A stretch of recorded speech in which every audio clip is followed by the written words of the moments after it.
Modern philosophy has debated the problem of existentialism in detail.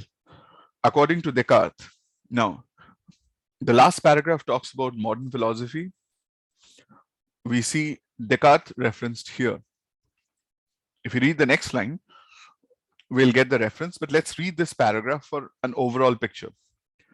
Modern philosophy has found for itself a world of trouble because epistemological realism runs afoul of the separability of substance. For if we take separability seriously, we feel compelled to conclude with Descartes that we cannot be directly or immediately acquainted with external objects. We can only be directly or immediately acquainted with our own perceptions, our own sensations, or our own states of mind, all of which depend on our own existence. So, do not need to be mediated by whatever processes or relations bridge the ontological gap between subject and object. So the key idea that the author presents here, and that is something that Descartes would agree with, because the author says we feel compelled to conclude with Descartes that we cannot be directly or immediately acquainted with external objects.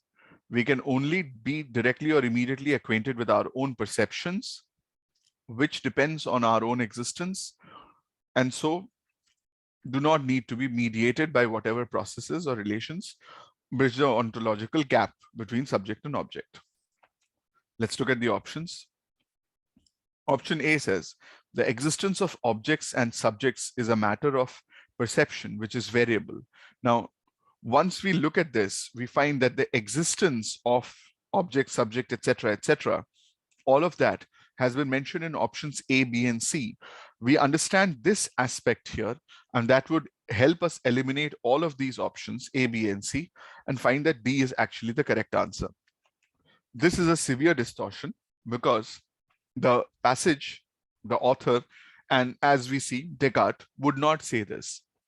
They would say that we cannot be directly or immediately acquainted with external objects. We can only be directly or immediately acquainted with our own perception. That our own perception depends on our existence. So the existence of objects and subjects is a matter of perception, is a distortion, because the existence of objects and subjects need not be related to this. First off, the existence is something we cannot be immediately acquainted with.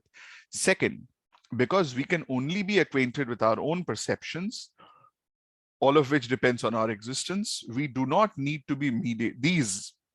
The existence of our perceptions do not need to be mediated by whatever processes or relations bridge the ontological gap between subject and object. In the phrase do not need to be mediated by, and finally we have the gap between subject and object, we realize that the existence of objects and subjects, all of this is irrelevant to perception. They are not directly connected. Perception is a different thing. The existence of objects and subjects is a different thing. And according to Descartes, we cannot be immediately or directly acquainted with external objects because we believe in, or we take the separability of substance seriously. And as we have seen from the second paragraph, the separability of substance is talking about substantial objects being separate from other objects and being in an going about their own isolated existential fate. So the existence of objects or subjects does not depend on perception. It is our perception that depends on our own existence, not the existence of objects and subjects, and that is not variable. Variable is an aspect which is not mentioned here in any context.